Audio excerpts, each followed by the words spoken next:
must be having way too much fun with the blindfold. Say goodbye. He's not coming back. Say bye-bye.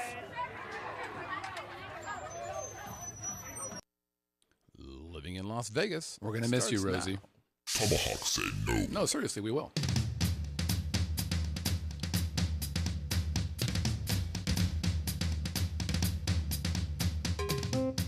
Ladies and gentlemen, boys and girls, welcome from Las Vegas, Nevada. That groovy little podcast that gives you a true first-person look into what it's like to call Sin City your home. The Living in Las Vegas podcast. Look out! Look out! Sky 15, step by. And now your host. Yes. A man who clearly needs some kind of introduction, otherwise you wouldn't know who he was. Yes. Hey, brother Scott. Mr. Scott Whitney. Look at me, I can fly. Welcome, everybody, to the Living in Las Vegas podcast here on the Vegas Video Network. It's a special election 2016 version where we're going to... Fuck that. We're not doing that. You can see my buddy Doug Geinzer is here. We're going to be talking to Doug in a few seconds, but guess what? First, I want to congratulate you because you, my friends, are watching or listening to the longest running podcast about Las Vegas that actually originates from Vegas, which means we're not only going to cover what it's like to live here, nay, no. We're going to talk adventures on the Strip, downtown, Fremont Street, elsewhere in the valley. And by the way, if you're a visitor, you're a tourist, you're a fan, maybe you're just thinking about moving to the Las Vegas. Well, guess what? This show is like your own secret handshake to all things cool and groovy. Hey, we're live every Tuesday night at 7 p.m. Pacific time at vegasvideonetwork.com/live. Again, that's vegasvideonetwork.com/live. Hey, we're doing something special today. We're also streaming live on the Facebook Live. Hello, Facebook Live people. Doug. Hi. Great. And we're also on the YouTube. Hello, YouTube people. Hi. Excellent. And like Christina Aguilera says, come on over, baby. Come on over. Get yourself over here. Be a part of the fun. Be a part of the show. Get yourself in the live chat. You know what? Doug's already recognized that there's some of the nicest people in the whole doggone world. He actually said off the camera, he's like, you know what? These people are fantastic. I wish they were my friends. You know, they seem a little stalkerish.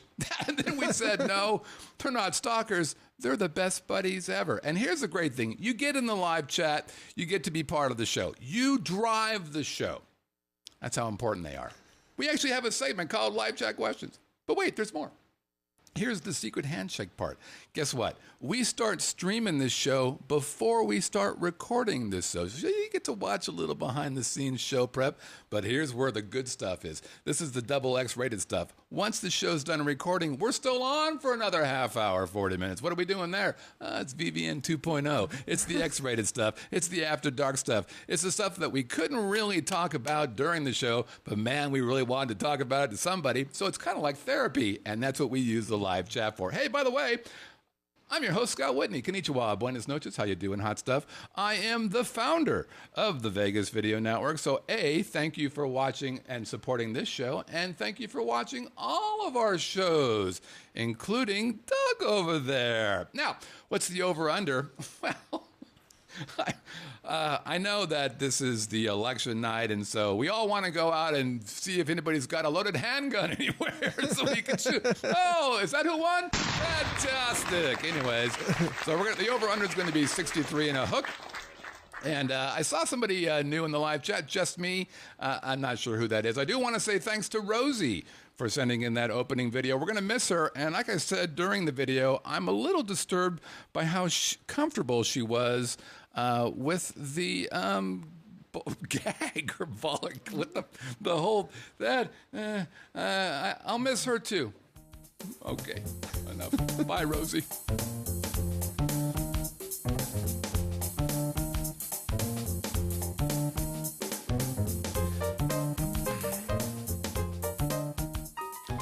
So the topic today is healthcare in Las Vegas. Is McCarren Airport your first stop if you're diagnosed with an illness? Hey, Doug. Hi, it's Scott. I feel like that's a loaded gun. Well, hold on. We'll get to this. I just want to set the table here. Now, listen. to be a world-class city, you absolutely have to take care of the health and well-being of your citizens. Now, Las Vegas is what, 2 million or so people? 2.5, 2.2. Let's call it 2.2. Rounding error, 2.5. What the hell? Maybe we're 3. I say we're about 4.5 million people. We're very, very big and very, very important. And you got to take care of your people. Here's the thing. There's this joke that's been around Vegas for Ever. And the joke goes like this. Where is the first place you go if you're diagnosed with an illness? And the answer, McCarren Airport. Now, that's a pretty funny joke. It's a nice setup. Not. But my guest thinks it's an absolutely crappy joke. Ladies and gentlemen, this is Doug Geinzer. Doug is arguably the most informed, connected person in Southern Nevada when it comes to healthcare. He is the CEO of Las Vegas HEALS. HEALS is an acronym. HEALS stands for, I kind of want to ask you if you know, but I wouldn't do that to you. Give me another wine, I may. HEALS stands for Health, Education, Advocacy, Leadership of Southern Nevada. The N is small. That it is. That's right. Ladies and gentlemen, Doug Geinzer, everybody. Hey, Doug.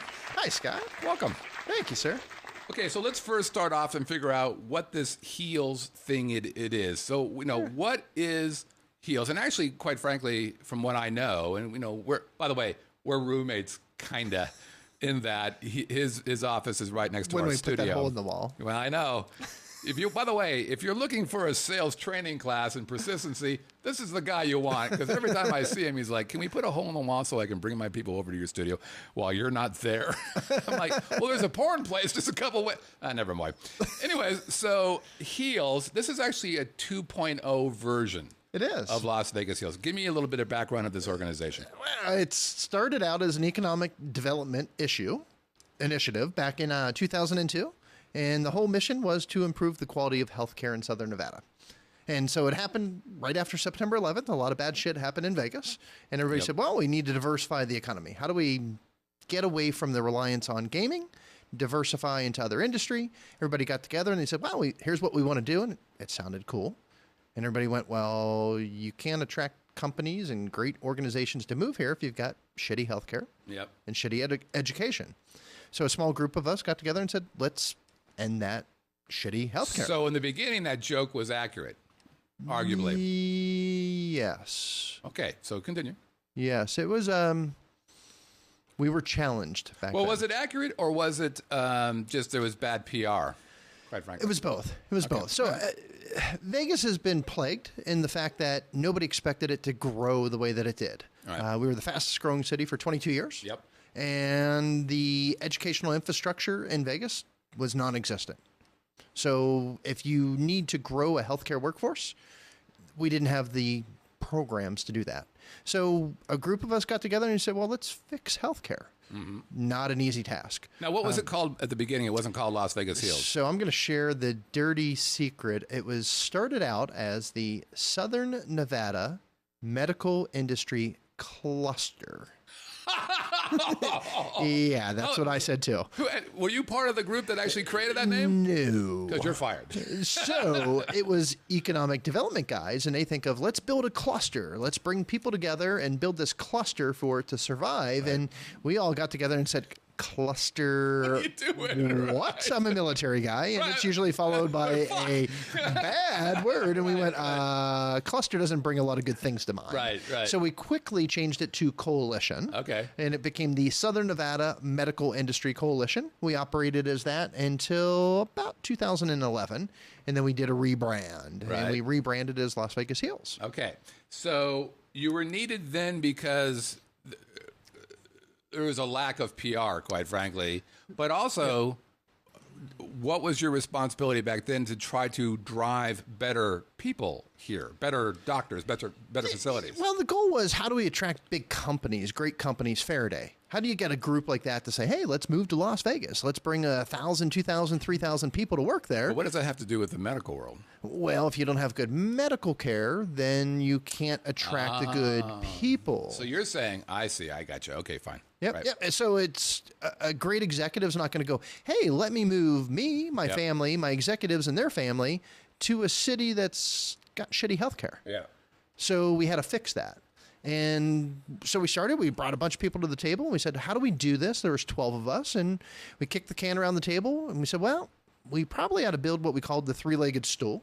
One arm should focus on strategic alliances, getting people to know one another, kind of like the matchmaking.com of healthcare. Right. The second one was, well, we're going to need to get some stuff done.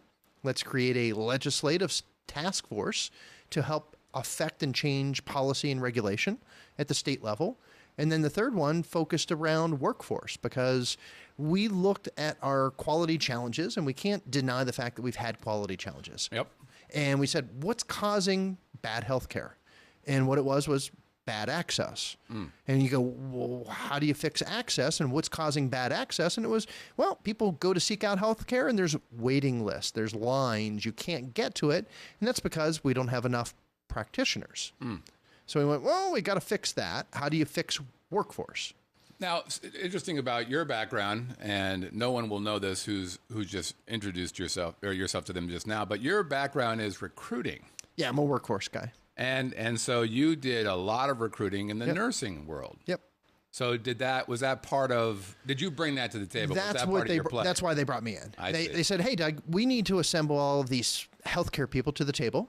And they need to come around a common thing called, how do we build the workforce? You get that. You understand that. So, funny story. The first meeting that we had with the workforce group, we all sat around the table and it was a lot of crossed arms staring across the table going, you stole my director of med surge. And you took my entire cardio team. And it was war. Yeah. And we had to go... Children, play friendly in the sandbox. Right. We're not competitors. We are day to day, but from a workforce standpoint, our competitors are Phoenix, Houston, Florida, South Carolina, places that people want to move to. Yeah. So let's focus on them being the competitors. And it took a little bit of time. It took about 18 months. So you, when you said legislature, how timely given what's happening today. Yes. Can you say that you've really had an effect on a government level? Absolutely. Well, like, for example, what does that mean? So let's go back to 2002. We said, okay, well, we need more practitioners. We have the lowest nurse to population ratio in the country. How do we fix that? But isn't that a recruiting issue? It is, but it's more. You need to have an educational infrastructure to grow these people. So we went, okay, what do we need? Well, we need 800 nurses a year. Our educational infrastructure, our nursing schools are giving us 332. Yeah, when you say nursing schools, you mean in Nevada? In Nevada. Okay, right. And back then, it was we had, I believe, 6 nursing schools. And there was a little law that was out there that said no private nursing schools can operate in Nevada. So we had to change that law. So they were all like with UNLV or state-run schools, UNLV, CSN, Nevada State College did not even exist back then. So we lobbied to allow private schools to open up, the likes of Touro University, Roseman University. Which we'll get to in a second. Yeah. So we had to change that law. And then the next thing was we needed to double the number of nurses graduating from the program, and that was controlled at a state budgetary standpoint. So we were graduating 332 nurses. We needed 800. Yeah, that doesn't sound like a lot. 300.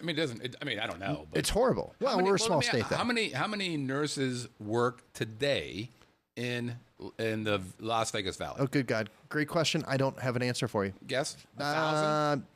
8,000, 10,000, 12,000. Holy shit. Yeah. Really? I think in the state of Nevada, I want to say it's 15,000, 20,000 licensed nurses. Yeah. Holy crap. Well, think about it. You go into a hospital, you're more likely to see a nurse than a doctor. Yeah, right. So is that so you said 20,000? So is it a 10-to-1, 2 million people? Is that how it works? You're going to make me look dumb. I don't know. I don't know. I'm just trying to figure out how they decide that number. So you felt like in the beginning, you were doing good work. You're making things happen. Yep. And now you're here today. Why is Las Vegas Heals still important? So healthcare is complex. Problems of yesterday are different than problems of today, and they're going to be different problems from tomorrow. So we continuously gauge our industry and go, what do we need to be working on next? We put together these task forces, these councils, these committees to address that. We tackle it fiercely. We get shit done. And then we figure out what the next problem is. And as soon as you think, I kind of look at healthcare, imagine a styrofoam cup with a crap load of holes poked in it. Right. Water pouring through it, and you're sticking your fingers in there trying to stop it. Right. As soon as you do, another hole opens up. Right. It's that complex. So, this year we're focusing on reimbursements. So how do you get these docs paid what they should be getting paid? Because in Nevada, we've got this weird thing. We charge our employers more than most other states for health care. So we pay high premiums. Why is that? Because of quality. Our quality challenges have plagued us, so they pay more. So the insurance companies are like, you guys aren't, as a practice, you're not very good, so we're going to charge you more. Wait. They charge the employers more. So they charge the, But then at the bottom of the barrel, where they've got it, they're paying the practitioners, the guys actually doing the work. Right. They get paid some of the least amounts in the country. So their biggest margin is here then, if that's true. It's just there's a lot of money going in up here and very little coming down here to pay the guys. And you go, well, what's going on in the middle? Margin. Yeah, where is that middle? Interesting. Yeah. Interesting. So one of the things that I hear from you guys a lot, and we've interviewed people on your show and elsewhere that really drove this home, is this concept of the 3 medical schools in Las Vegas. So why, I'm a local. Yep. What the hell do I care if there are a bunch of fucking green doctors running around going, is that still the elbow? Is that the old... Why do I care about green that? doctors turn into seasoned doctors in a period of time? Well, I know that. Academic medicine changes that. Really, you know what it does? And this is probably the single largest thing that it does. It creates questions. What do you mean? Students going, well, doctor, why do you do that? That doctor's never been asked that before in the past. Sure. But the doctor would typically look and go, nurse, shut up. And listen to me. But so why do I care? So there are the 3 schools that are here are UNLV, and then Roseman University, and Turo, and one of those was the nursing school. Or which one didn't Roseman or Turo do nursing as well? So they all do nursing as well. Yeah. Okay. So they had nursing, and now they're all moving into Roseman University. A lot of people don't realize they started out as a pharmacy school. Oh, okay. It was the University of Southern Nevada back in the early days, and all they did was produce pharmacists. So first of all, let me ask you. Okay, so these 3 schools, they're all coming online about the same time. So Toro's been producing docs for it's got to be 10 years now. They're DOs, doctors of osteopathic medicine. Yep. What is that? What's what? A DO? Yeah. So there's 2 different types of docs. Is that an MD? You got a DO and you got an MD. All right, so DO's different. DO's different. They look at the whole body. Yeah. They look at it a little bit different than the MD, the medical doctor. They're starting to converge a little bit, so they're starting to bring together their graduate medical education programs. I don't want to get into. I'm going to piss somebody off, but is that like a chiropractor, a DO? No. Yeah, I thought that would piss somebody off. Much different. So a lot of people don't realize Toro graduates more doctors than University of Nevada School of Medicine, which is the only school of medicine. Yeah. Well, they've been operating down south as well. Oh, is that right? So their third-year students would come down here and do clinical rotations.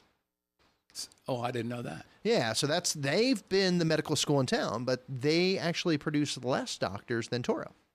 DOs? Yes, sir. As opposed to MDs? Yep. Okay, so the difference between a DO and an MD, besides one letter, is what? Osteopathic compared to medical. So there's a huge difference because it's a big deal. There is. So the DOs approach things a little bit different, more like a chiropractor would, looking at the whole body going, what is causing this? Where would I see a DO? Anywhere that you'd see an MD. But, they practice in the same settings. Right. What can a DO not do that an MD can do? Nothing. So why would I be a DO versus an MD? Great question, and it's all a matter of how you approach medicine. Okay, I approach it where I want to get paid a lot. And I don't think one gets paid more or less than the other. I think, if you talk to the physician community, the MDs think that they're on a higher pedestal than Naturally. the DOs. Same length of education? No, some will argue a little bit different. But at the end of the day, it's about the same, yes. Okay, so why then was it so important for Vegas to bring in 3 schools, all about the same time. Yeah. That seems unusual.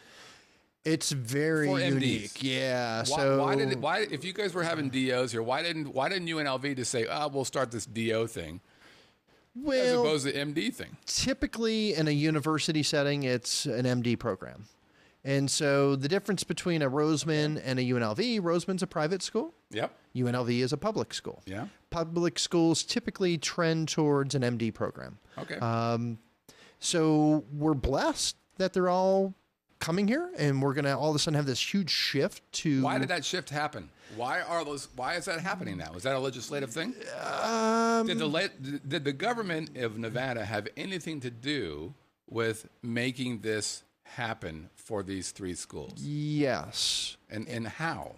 So during the last Great Recession, the governor hired a group called the Brookings Institute and the Brookings SRI study. Yeah. And they identified these sectors where growth was going to happen. And one of those sectors was healthcare. Yeah. And so they looked at healthcare and they said, wow, let's take a look at how many healthcare jobs we should have in town, how many healthcare jobs we do have in town, and what's it going to take to fill that gap. And really what it came down to is you look at the number of practitioners per population at the state level, what the national is, and they added it up and they said, wow, we could have an 80,000 job creation in healthcare That'd be if good. we just brought Nevada up to the national standards, the national average. And for the first time in the history of Nevada, I've been here 23 years, I watched healthcare and the whole system move in that direction. Awesome. Problem is, without a doctor at the top of that food chain, these other jobs, these nursing jobs, physical therapy, PT, OT, speech, they don't exist Right. unless you have a doctor at the top. Mm-hmm. So then all of a sudden everybody had that aha moment. Oh, shit. We got to produce doctors. But so explain to people why it's important for those doctors to be down here when they do their training and residency. Why again, that was the first question I asked. Well, Reno needed our population. What do you mean? So you have to have a population to treat. Yeah. And the Reno population was not that large. Okay, but so that makes sense. I get Yeah. that. But why does the regular person who lives in Las Vegas? Yep. Why do we care 2 shits about whether or not there's a bunch of doctors being trained here? Because in 10 years, you're going to be old. Yes. And you're going to Thank you for saying in 10 years. by the present way. yourself at a hospital or present yourself at a clinic, and you're going Yeah. to go, I want to see a doctor. Yeah, but why do I care if they've been trained here? Well, so great question. So there's 2 different pieces to it. You've got medical schools, Right. and then you've got what's called graduate medical education. Right. Medical schools produce and put out doctors. Right. When they're done, they But go they just for... leave? They can. Yeah. They can, but they go on to what's called a residency. Right. And that's kind of like the on-the-job training program. Sure. They go and they hang out with a doctor that's trained and they get brought up to speed. Yep. In Nevada, well, in particular in Las Vegas, we only had 3 hospitals that had graduate medical education programs, had residents running around. Okay. Not a lot. Right.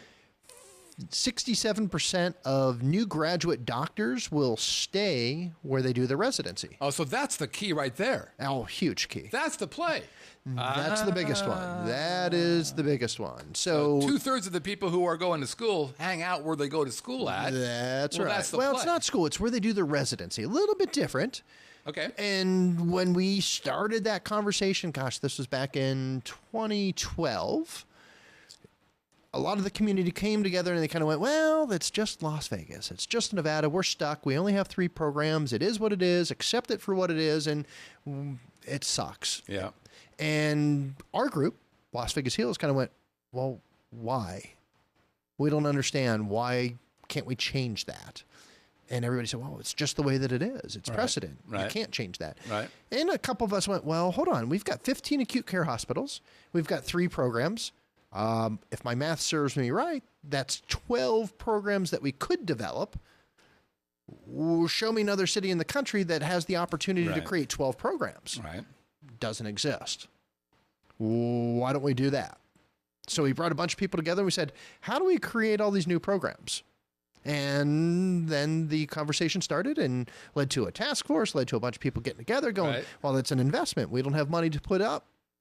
Said, well, Governor, if this makes sense. This is a legislative. Oh, absolutely. Without the governor's involvement, the expansion of graduate medical education would not have happened.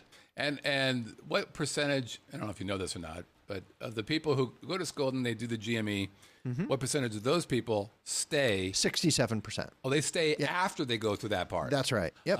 Because when they're going through residency, they find buy their a house. wife, they buy a house, and they go, wow, what a great city. all right. So we looked at it and we went, well, let's grow residency. And when you start growing residency programs, all of a sudden, academia goes, well, hold on. If we have that, why don't we produce more doctors to put into these new residency programs? Right.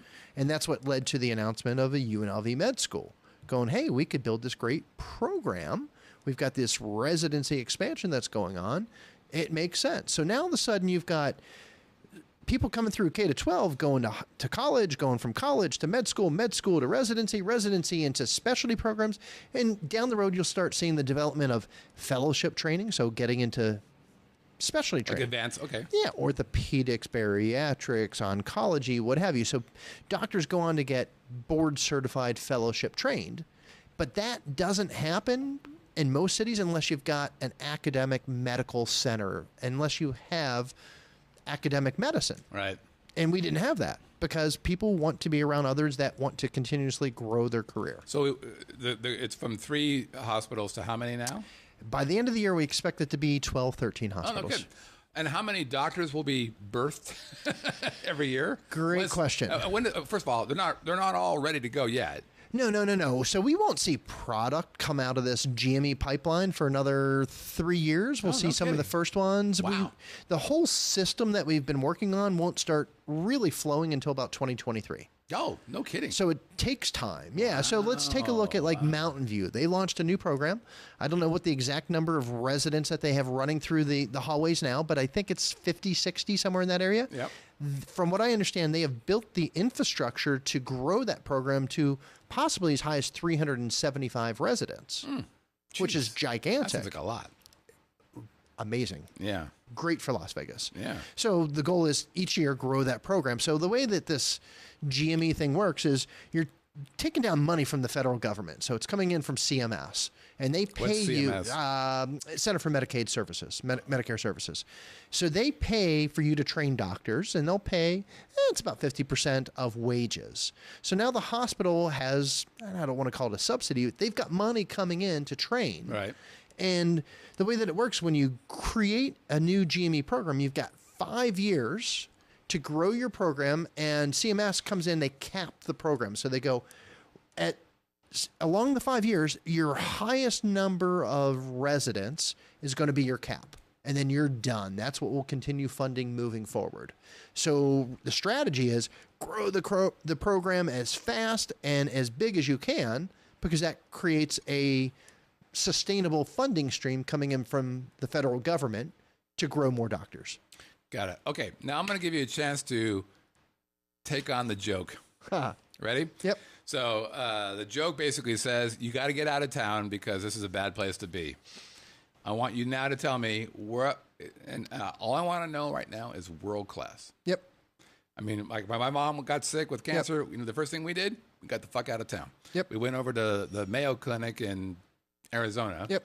And funny thing, once You came back. Yeah. Yeah. So I want you to tell me, what are the areas of medical excellence that Yep. are happening in Las Vegas Yep. today? Give me the categories and the places. So it's pretty simple. So we've got centered, I'll tell you this, we probably have the finest trauma teams in the entire world. So that's that emergency medicine. When people do dumb shit on the strip, Right. and they Like present at the UMC, ER. for example, Oh is yeah, supposed to be absolutely. great. One of the finest programs in the world. So, but when you get into centers of excellence where people would travel here for care, where you could get exceptional care, brain health, obviously the Cleveland Clinic has totally upped the game. Yep. They are world known for delivering amazing care in Alzheimer's, ALS, Parkinson's, what have you. Cancer treatment. Yeah. So we've got comprehensive cancer treatment centers of Nevada. They can compete against any cancer treatment center and that's out where my there. mom was referred to. And, you know, a lot of people, I've heard this so many times. Well, I'm going to go get a second opinion. I don't trust healthcare in Nevada. And they'll go to an MD Anderson. They'll go to a Mayo Clinic. Anderson has a huge advertising play, boy. Sure. Oof. Sure. Oof. And what they do is they go there and they lay out the regiment, the protocols of what they're being put through. Doctor in MD Anderson or Mayo looks at it and they go, we would do the same thing. Interesting. So we've got quality care here. Now, that has not always been the case. I would say the tipping point of that was probably the early 2000s. And I'll tell you what caused that. And this was another legislative initiative. Medical malpractice was running rampant. These crazy trial lawyers suing for stupid shit. Burned your tongue at McDonald's. That's worth $7 million. Right. Let's sue. Yeah. Nevada didn't have a cap. So the trial lawyers were just having a heyday. Yeah. So the medical community got together and said, we've got to create a cap on this. So they worked with Governor Kenny Gwinn at the time, and they put in a cap of $350,000 as the maximum amount for a medical malpractice initiative. That puts the attorneys at bay because there's not enough money in there for them. What that did is that all of a sudden exposed it to the rest of the country where practitioners would go, hold on, so here you've got this community. They're growing. They've got a huge population. They don't have enough doctors out there. They're lacking levels of quality, and they're going to protect me a little bit. Yeah. Hey, I'm moving to Nevada. Interesting. And so we got a whole new cadre of doctors coming up. And that's an opposite thought than the way the civilian thinks. Sure. Because the civilian thinks, go fuck yourself. You're a bad doctor. Yep. But good doctors don't come if they think they're going to be exposed, is what you're arguing here. They came here because there was a level of protection. No doctor wants to go, hey, I've busted my ass and I've gone to school and I've got 30 years invested in my medical education career, developing my skill set. Right. And to go into a city, get attacked by a bunch of attorneys, right. and all of a sudden have a lawsuit come against me and lose my wealth. Thank you, no. Right. So, okay, so high level, brain, Yep. Cancer, orthopedics. We're delivering some great stuff. Here's the one that a lot of people don't know. medical tourism, which you don't like that name, but I hate that name. but that's a name. It's a thing. People travel for healthcare. Yeah. They don't go on a tourist trip for healthcare. But that happens a lot. Yeah, in Vegas. So here's a couple other areas. Bariatrics. Oh, huge here. Gigantic. And okay. this is world class here. Oh yeah, we have some of the best practitioners in the world delivering that care right here in Las Vegas. Yeah, that's pretty cool. And then here's the one that everybody knows but doesn't is plastic surgery. Hey, there you go. Thank you. Because we keep our population, our workforce looking really, really good. That's what we have to do. And the other part that a lot of people don't realize is so California botches a lot of things. Okay. That sounds there's no possible way. And then on top of that, no, these Beverly Hills housewives don't want their friends knowing that they're getting work done. So they want to get out of Beverly Hills and they want to go somewhere that protects their anonymity. And what place protects anonymity? Happening a lot. Better than Vegas. That's fascinating. Hey, I'm going to go to Vegas. I'm going to hang out for a few weeks. And Really? they come back and all of a sudden their friends go, wow, you look amazing. Oh, Vegas was good to you, wasn't it? All right. Before we take our first break or go to our next segment, Inside Medicine. Yes, sir. Tell me about Inside Medicine. This is a show on the Vegas Video Network. And Doug, by the way, I'm going to tell you a little story about Inside Medicine. shit. And we'll wrap. Okay, so Doug is a Vegas Video Network, or the Las Vegas Sales is a Vegas Video Co-op member. And we've done a lot of neat stuff with him, blah, blah, blah. And we got to talking, and we're like, yeah, maybe you should do a show on the network. And I'm like, well, all right, let's pump the brakes just a hair here. We'll put you in here. We'll shoot a couple. We'll just see if you can, because this is hard work. You have to be very talented to do this work. So Doug gets in the studio, and I forget who I think it might have been, was it I forget who it was, but it was like kind of a big deal guy. And he gets in there and he does the first show, and I'm like, okay, well, your training's over. My work's here done. So, Inside Medicine, tell us a little bit about Inside Medicine. So it's just a program bring... Just a program. Just a program. No, the goal is to bring experts people that are doing amazing stuff in Las Vegas into the studio to tell their story. I love it. There's a lot of cool stuff going on in Vegas, and a lot of people don't know about it because, I'll be frank, our media outlets have not been very kind to us. Yeah. So we said, let's start telling the real story, and let's bring people in and talk about the good stuff that is going on. Let's pump that out there and help start correcting the perception of healthcare in Vegas. We've had a horrible reputation, and it's not true. We don't need to go to McCarren for care. Right. But people don't know that. So how do you change that? So we started bringing these people in. We brought in the deans of all the med schools. We brought in innovators to the likes of Dr. Bonatti that's moving into town. We brought in Dr. Samir Kamar that's doing some pretty cool stuff with telemedicine. And hugely cool. Yeah. So, let's bring these people in. Let's tell the story, and then let's share that story. And now all of a sudden people see what's going on in Vegas, and they want to be part of that. Cool. All right. Doug? Scott? Now you're a guest. Nice job. Co-host. Ooh. Now you better put on your So now I can really start drinking. You can drink, and you got to deal with these crazy people in the live chat. All right, we're going to take a quick break. This is the Living in Las Vegas podcast, and you know what? It's time for Listener Email.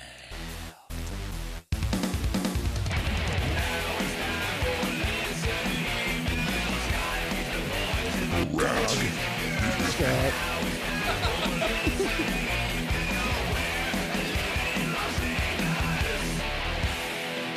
This is an example of Doug not actually watching the video what was going on there because he just thought I was saying Doug. Actually, there's a part of the video where the co-host is named.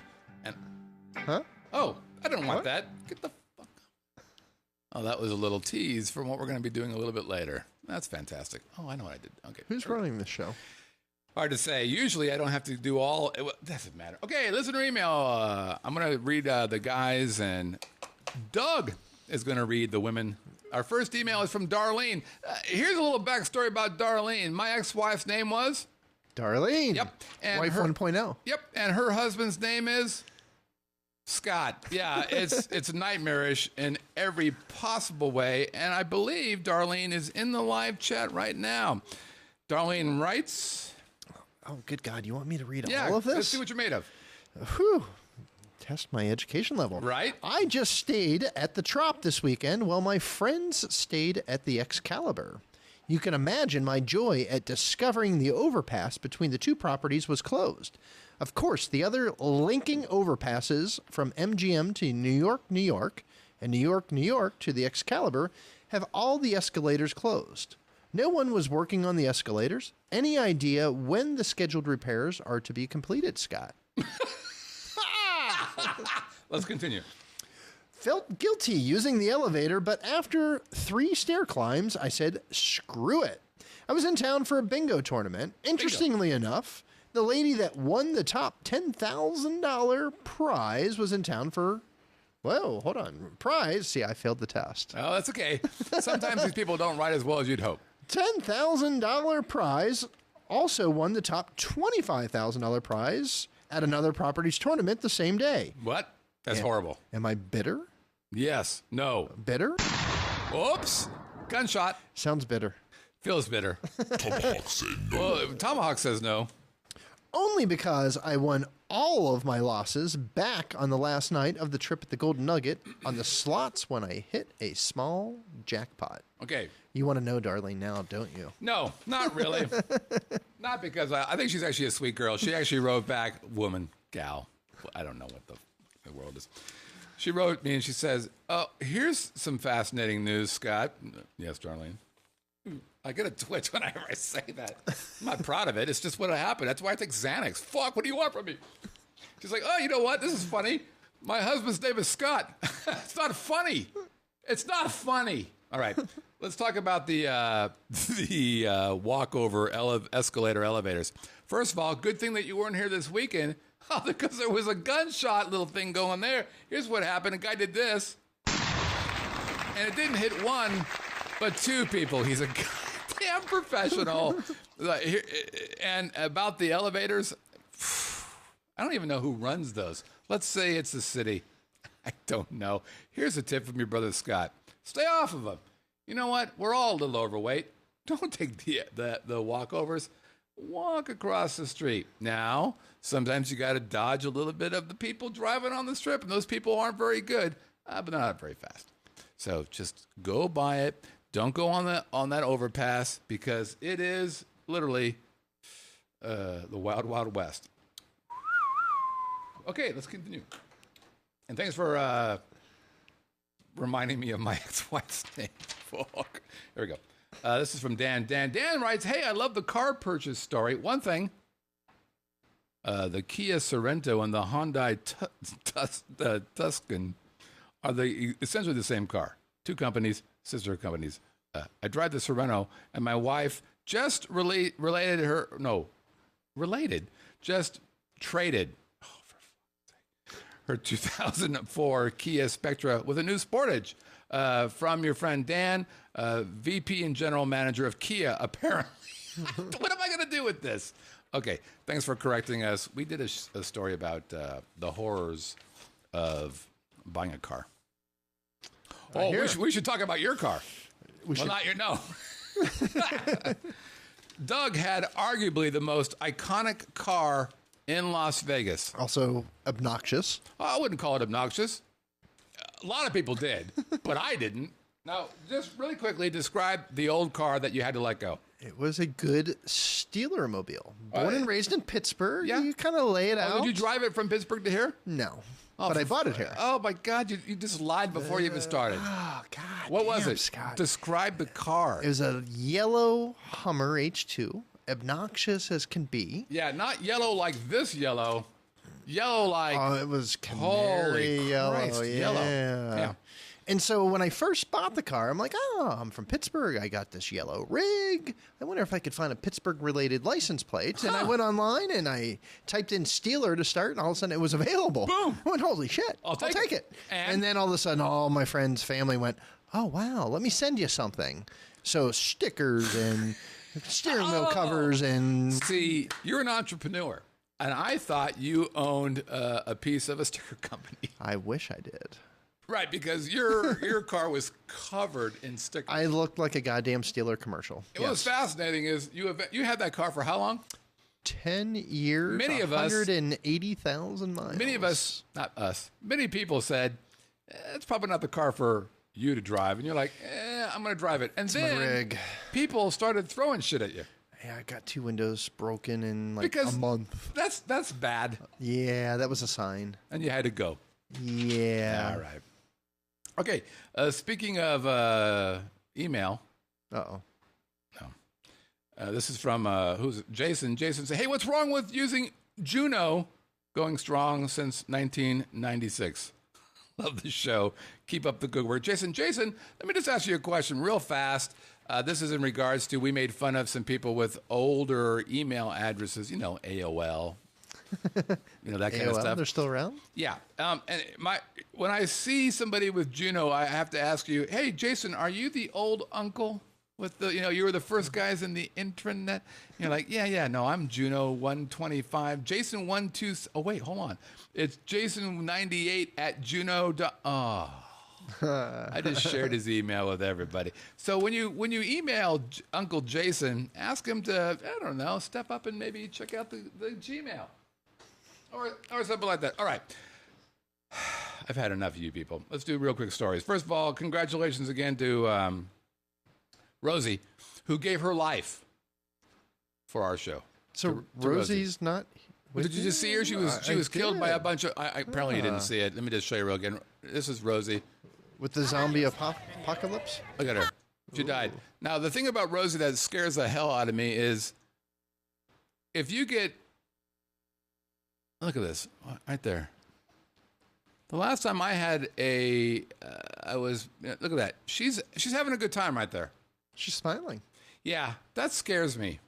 I've been alone with Rosie in my studio, and look at her. She's like, yeah, no, I'm okay with the whole blindfolding. Rosie! It is Vegas and bondage and S&M. And hold on now. We aren't going there. Hold on now. You look at Rosie. She's a sweet kid. She means well. She's a good, she knows Wayne Newton. Wayne Newton would not be okay with that kind of behavior. So we're going to miss Rosie because apparently she's been, taken by the apocalypse. If you want to send in a video like that, you don't have to die for the video. Just send a video and just say, hey, this is Rosie in Chicago, and you're watching the Living in Las Vegas podcast on the Vegas Video Network. Don't actually use the 2 words I just used there. Use your real name and your real location. We've had a couple people sending stuff that actually said the words I said. It's not what I'm looking for, but God bless your little heart. Hey, this is the election season. I'm just saying, I'm a bad man. So here's what's happening. You're a bad hombre. Yeah, I'm a bad. Oh, perfect. That's fantastic. Isn't that fantastic? I'm watching the live chat. I've never seen so many panicked people in a live chat as I've seen right now. We are all scared to death. That's all I'm going to say. All I'm going to say is this. If you vote for the lesser of 2 evils, yeah, you still voted for evil. You're a bad hombre. I'm just not going to vote for evil anymore. I've had enough. Okay, speaking of evil and Pumpkinheads. Oh, where's my Pumpkinhead picture? There it is. Okay. So last night, so Vegas, my God, Vegas is a 2 million number city thing. 2.2. We're 2.5, 2.75. We're a 5 billion. We're a lot of people here. I think we're the 13th largest market in the country. Ish. Arguably, actually, you know what? I think that's bullshit because there are more people who come here than anywhere else. So more people see our broadcasters than any other city in the world. I think that's true. 42 million. I'm sticking with that. So 42 million plus 2, we are as big as we're like China. a country. Yeah. We're China. We're China big. All right. So here, so I've always said that, you know, there's a professionalism problem here in Las Vegas. By the way, I want you to take a look at this guy. He is not the issue that I have. He's one of the few guys I'm like, well, this fucker gets it. Fantastic. Oh, thank God. There is a God in Vegas. All right. But so last night I'm hanging out going, oh, pretty soon I'm going to do a little morphine drip because for 4 years, something's not going to be great. And this guy comes on. So I called him Pumpkinhead. Guess what? Apparently, it's really hard to match your face makeup with your neck. You see I that? just caught that. That's yeah. crazy, right? Yeah.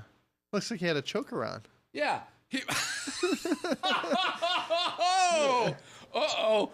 Doug has some insight that we didn't know Doug had.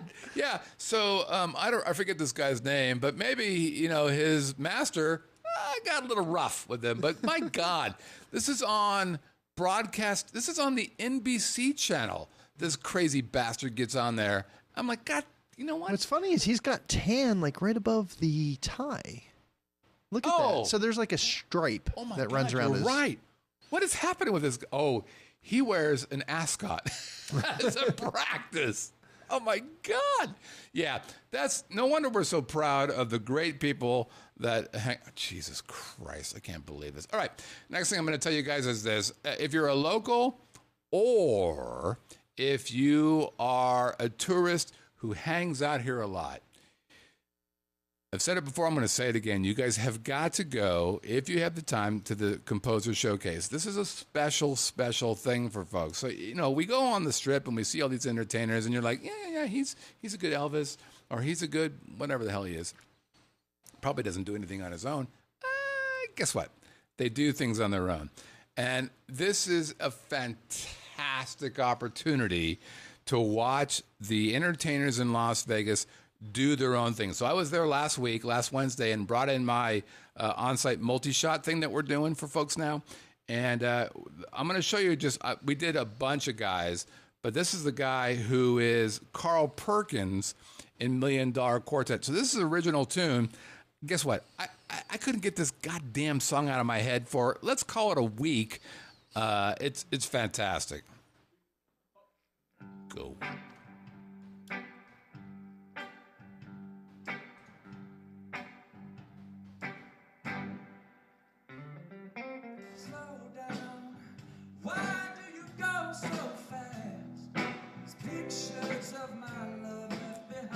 This is what's fantastic about this. So you've got Keith Thompson is the guy who actually runs this whole thing. He was the guy the musical director of Jersey Boys. arguably some of the greatest bossa nova stuff I've ever seen before. I mean, it was just fantastic. I'm just gonna let you dig this for a while, man.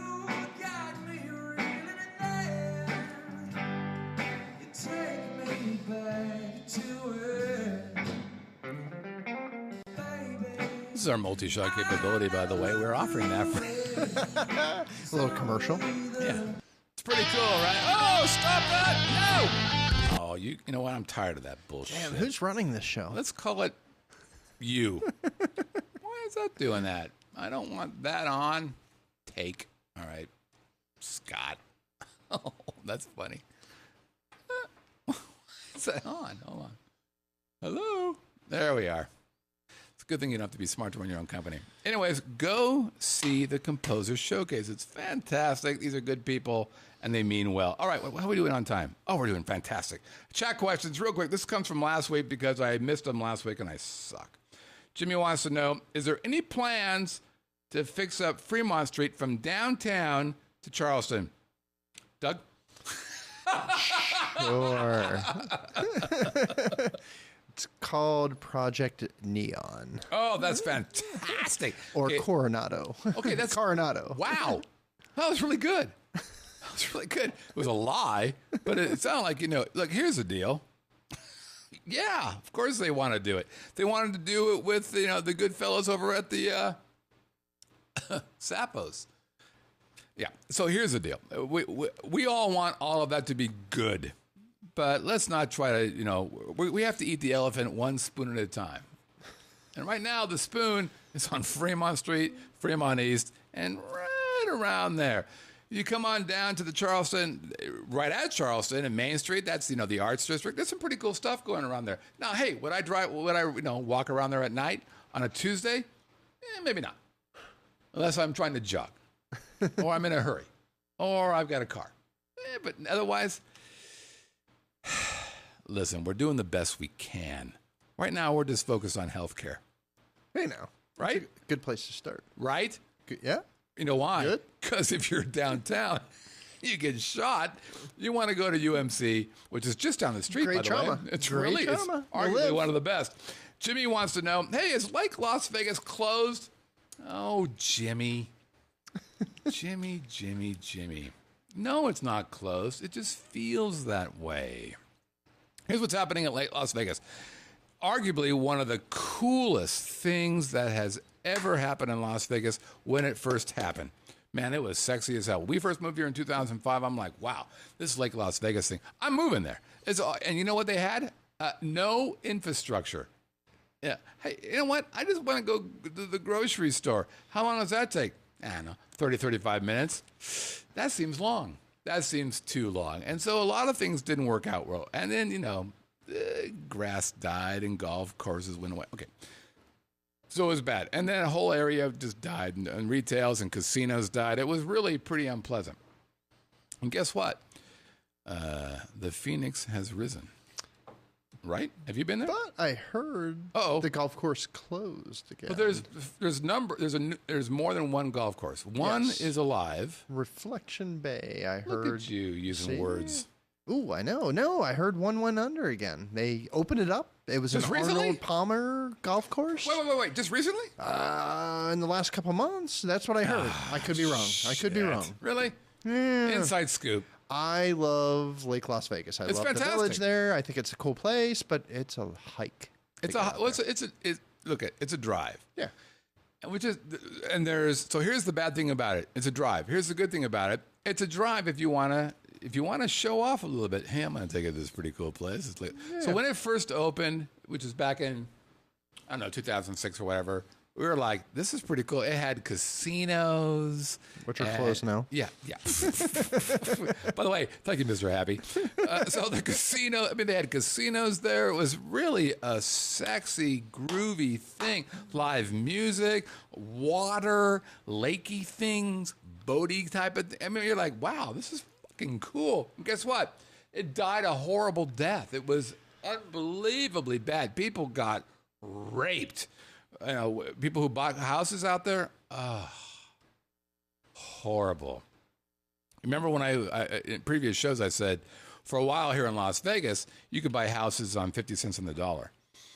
The house I'm in right now I didn't buy this house for the same price it was at its peak. And I'm in the middle of Las Vegas, basically, in Lake Las Vegas. Do you hear that sound? Hold on, I just got to figure out what sound I should do. Yeah, that's one of them. That sound, that's every time you drive into Lake Las Vegas, you hear this sound because that's the sound of your money falling off the edge. It's brutal. Just fucking brutal up there. But things seem to be getting a little bit better. Now, all the restaurants and little shops and all that,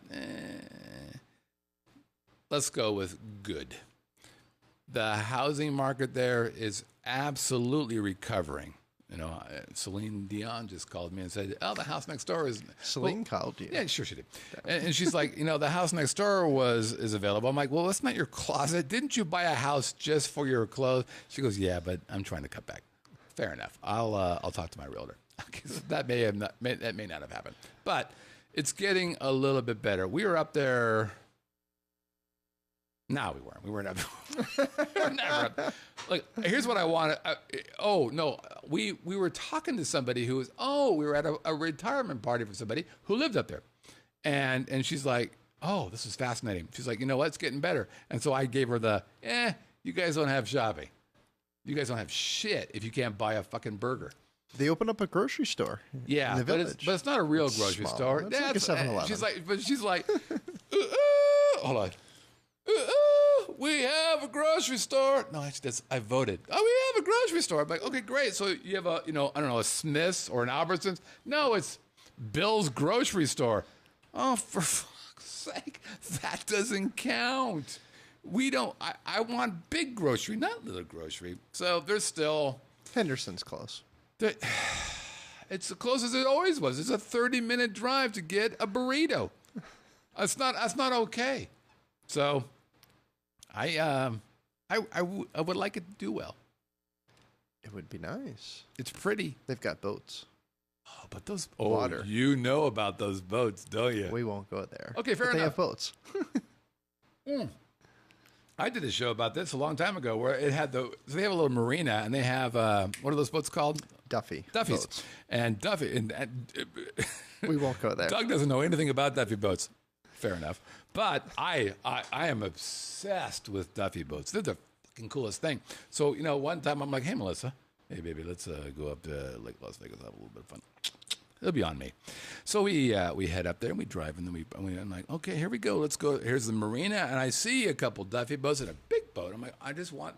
And was there anybody actually in the marina? Probably not. No.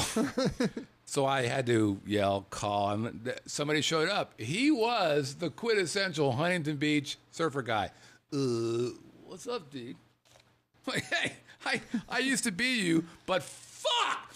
I would like you to actually be able to. I like to get about, dude, the chick who actually runs that, she's on the other side of the lake.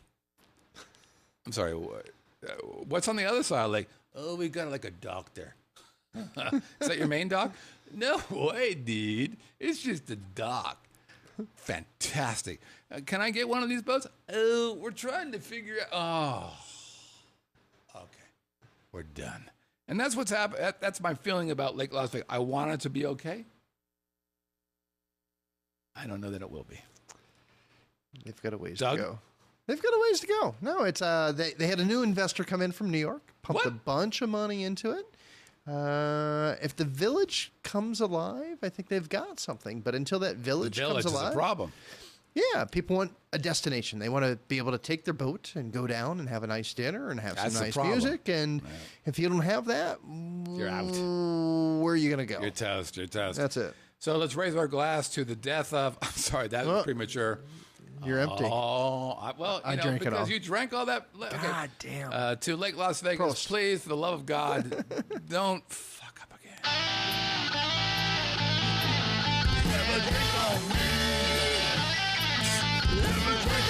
Who's that skinny guy?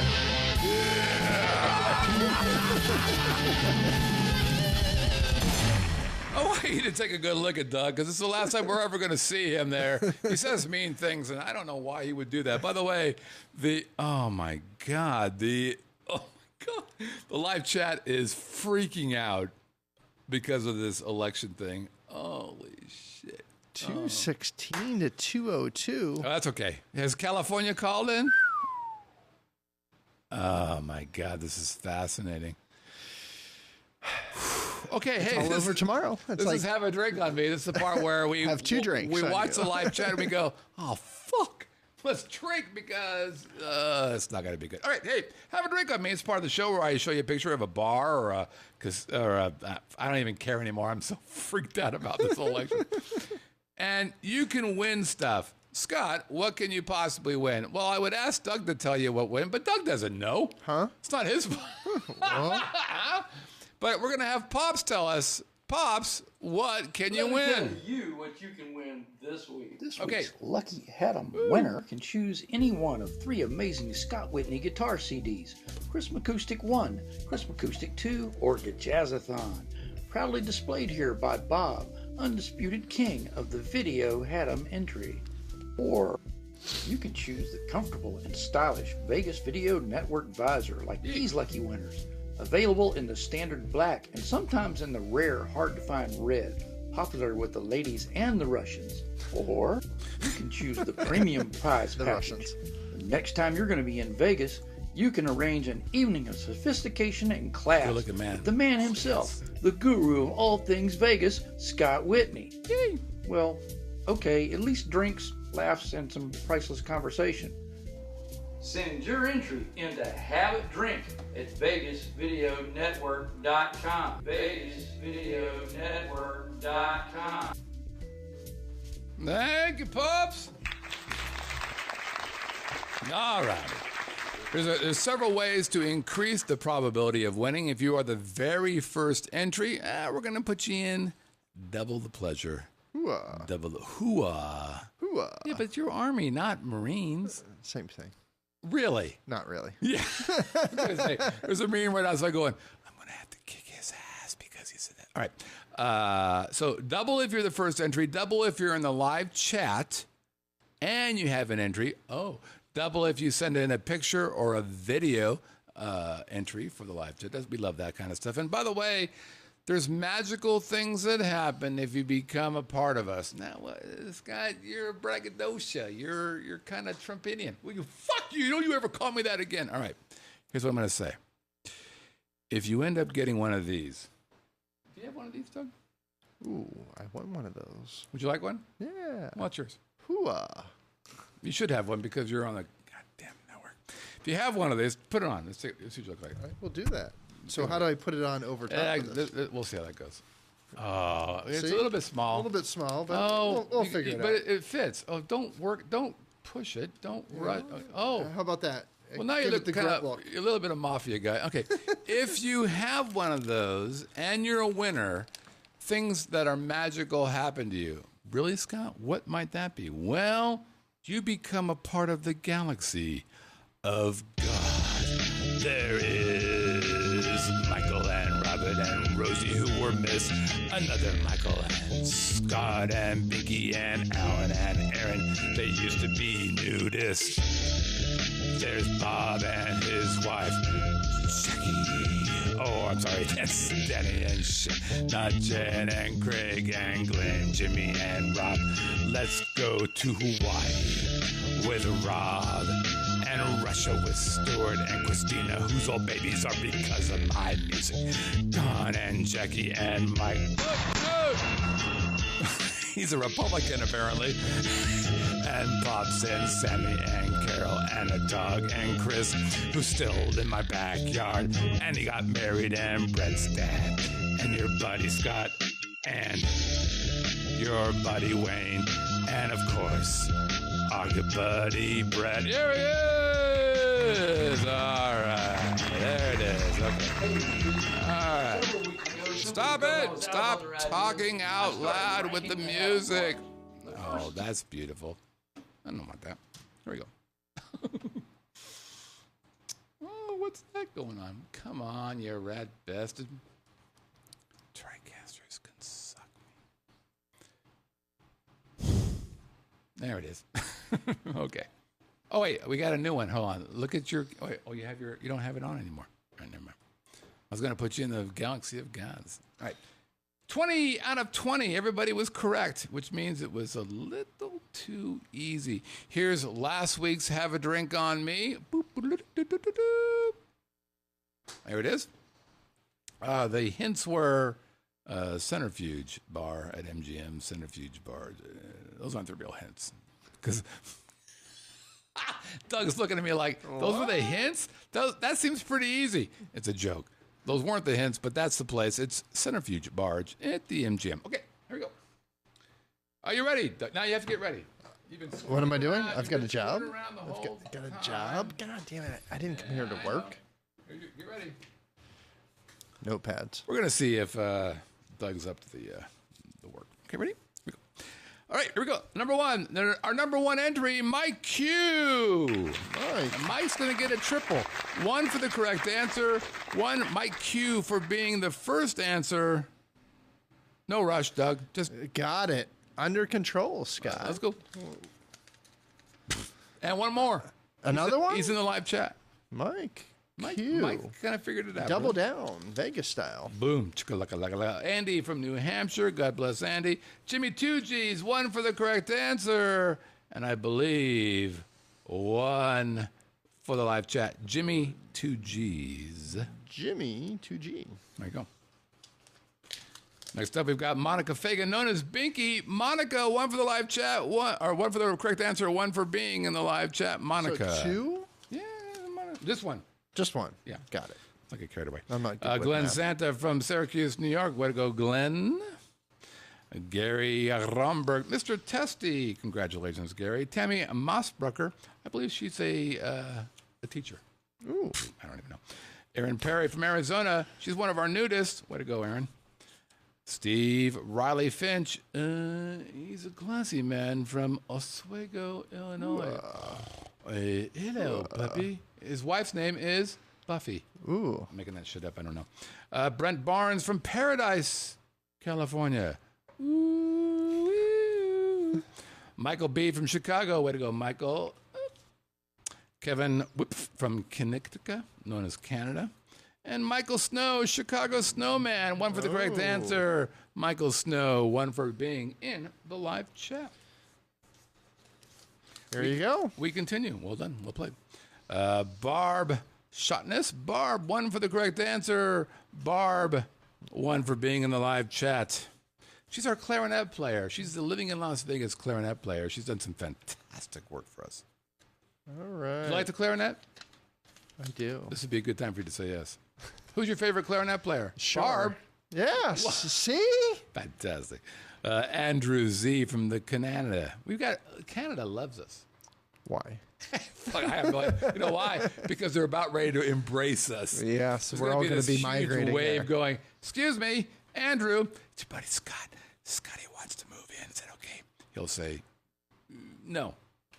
Fair enough. Good call. All right, next up. Brian M.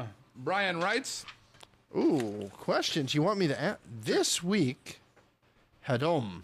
Hadom is the Octane Lounge Or have a drink at on the me. Excalibur. well done. Looking forward to catching next week's show from the comfy El Cortez. confines of the stately El Cortez. Stately El Cortez. Ooh, big words. Nice. One for the correct answer. One for being in the live chat. Way to go, Brian. We continue on. If you look carefully right now, my right eye is twitching. Why? The next entry is Darlene. Oh! One for the correct answer. Holy shit, she's in the live chat.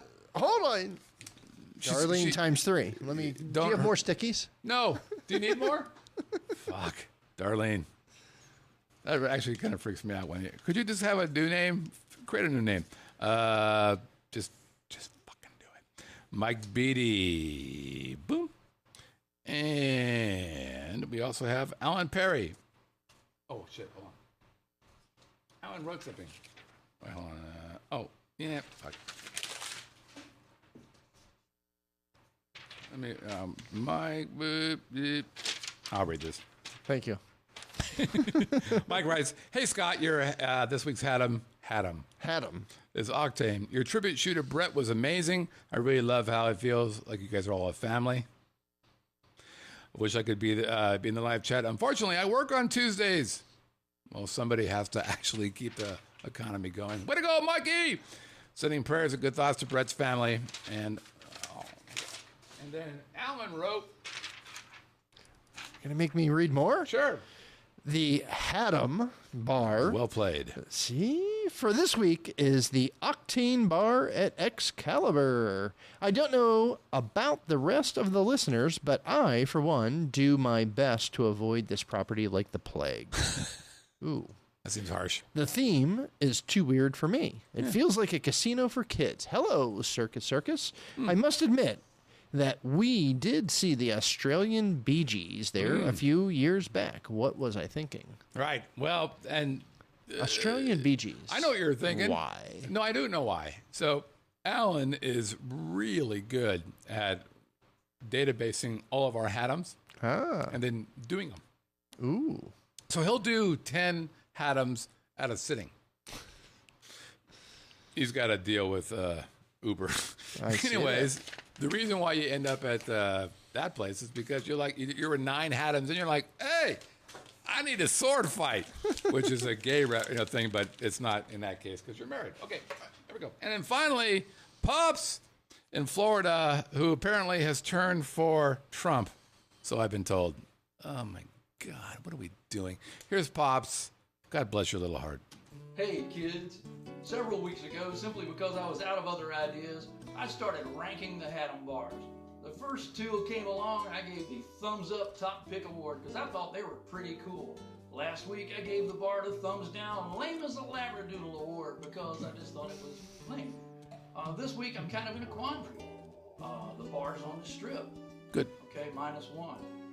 It's at the Excalibur, which is kind of run down and campy and kind of old school these days. So I'll give it +1. The drinks aren't $17 there. I'll give it +1. The drinks are still $11 there. I'll give it -1. It has a motorcycle. I'll give it +1. It's not a biker bar. I'll give it -1. It has a stage. I'll give it +1, but then it advertises DJs instead of live music, so I'll give it -1. What the hell? I think it's a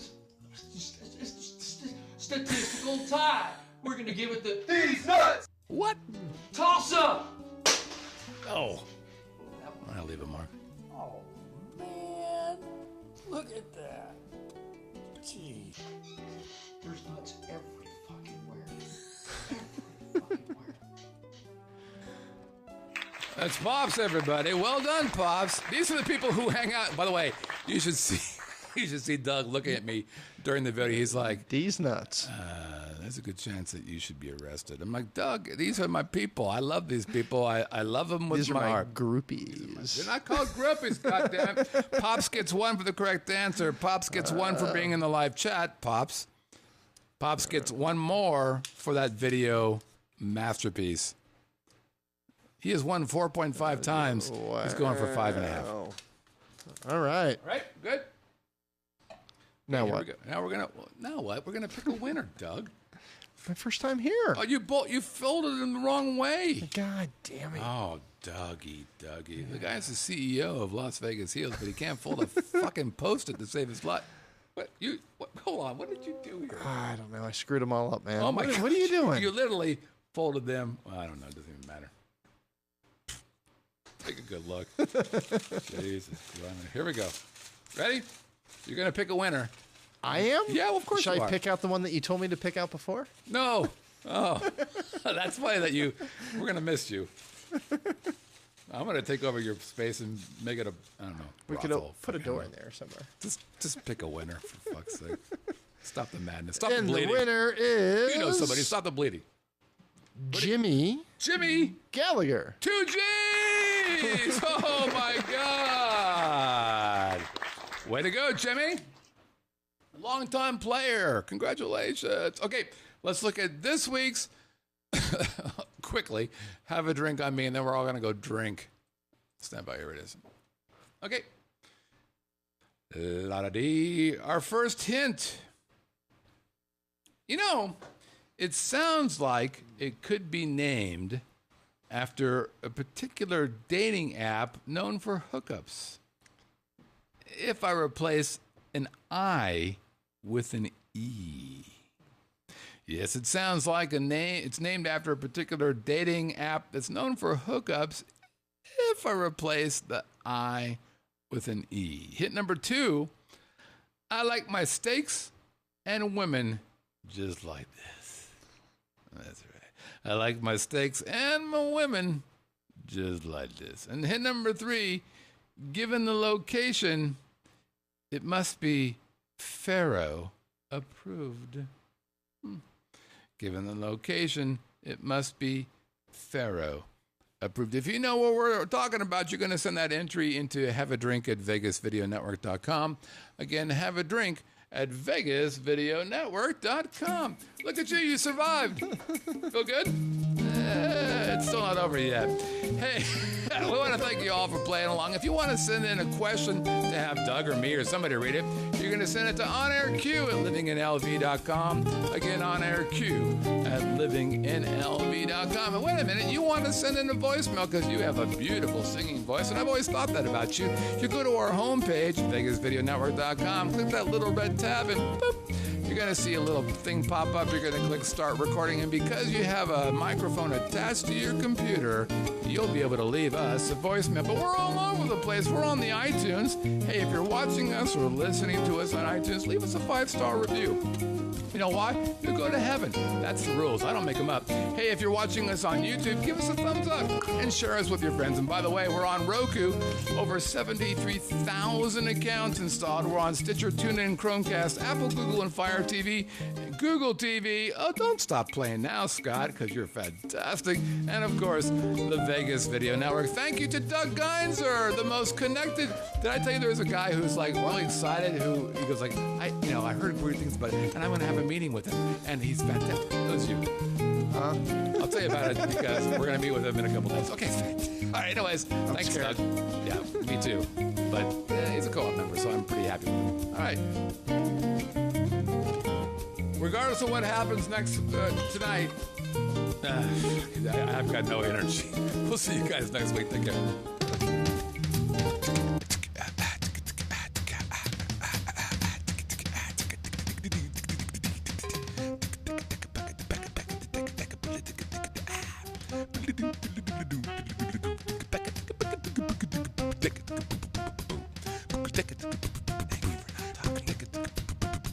Thank you for not talking.